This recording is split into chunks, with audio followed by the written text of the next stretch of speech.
পুরো ভারত এখন উত্তাল।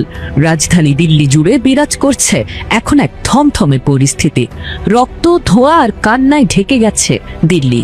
দেশটিতে ছাত্র আন্দোলন পৌঁছে গেছে সড়ক থেকে সংসদ পর্যন্ত। পার্লামেন্টের খুব কাছেই ছড়িয়ে মোদী সরকারের গদি এবার নড়ে যাবে। ছাত্র জনতা খেপেছে কি পরিমাণ আপনারাই দেখলেই বুঝতে পারবেন। স্যান্ডেল আর স্কার্ফ, প্রতিটি বস্তু যেন বলে দিচ্ছে এখানে শুধু একটি বিক্ষোভ হয়নি, ভেঙে পড়েছে লাখো তরুণ। ককরোচ জনতা পার্টি এক হয়েছে, ইন্ডিয়ার মুসলিমরা এক হয়েছে, ইন্ডিয়ার যেসব আর কঠোর পুলিশি অভিযানে উত্তপ্ত হয়ে উঠেছে পুরো নয়াদিল্লি।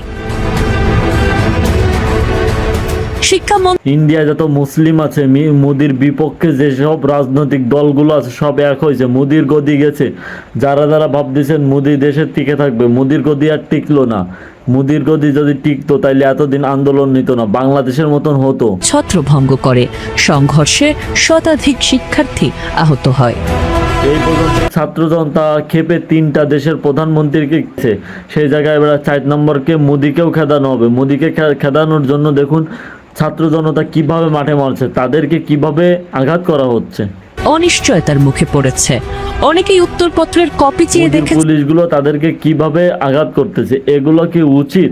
ছাত্র জনতা একজন সাধারণ পাবলিক, তাদেরকে এইভাবে আঘাত করতেছে। দেখুন তাদের রাস্তায় কিভাবে কি অত্যাচার করতেছে, এটা কি উচিত হচ্ছে? আপনি কমেন্ট বক্সে বলে যাবেন আর ভিডিওটা এত পরিমাণ শেয়ার করবেন। সেই খুব নতুন মাত্রা পায়। বিরোধী দলীয় নেতা রাহুল গান্ধী নয়াদিল্লিতে প্রধানমন্ত্রীর বাসভবনের সামনে অবস্থান নেন। তার সঙ্গে যোগ দেন কংগ্রেসের অন্যান্য সংসদ সদস্যরাও। সেখান থেকে তিনি মোদি কি শুরু করেছে, সাধারণ জনগণের জন্য কি শুরু করেছে কি আপনারা বুঝতে পারতেছেন? যে মোদির গদি এবার ঢিলা হয়ে গেছে। নরেন্দ্র মোদির গদি এবার ঢিলা হয়ে গেছে। এবার মোদিকে পালাতে হবে। হাসিনাকে তো মোদি ইন্ডিয়ায় পলানোর জন্য সাহায্য করেছে, কিন্তু মোদিকে কোথায় পলাবে, মোদি কোথায় থাকবে সেটা আপনারা কেউ যদি আন্দাজ করতে পারেন তাইলে কমেন্টে বলে যাবেন। শাসনের পথে হাঁটছেন।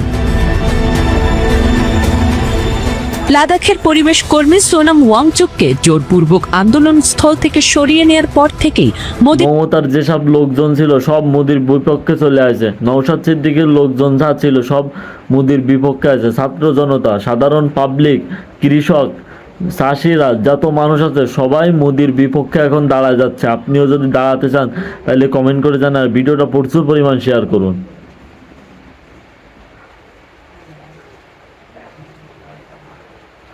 আমার তো এইসব অবস্থা দেখে খুব ভালো লাগতেছে যে মোদির গদি চলে যাচ্ছে। বাংলাদেশে এবার নিশ্চয়তা যে একটা সরকার আছে, মুসলিম একটা ইন্ডিয়ায় সরকার চাই।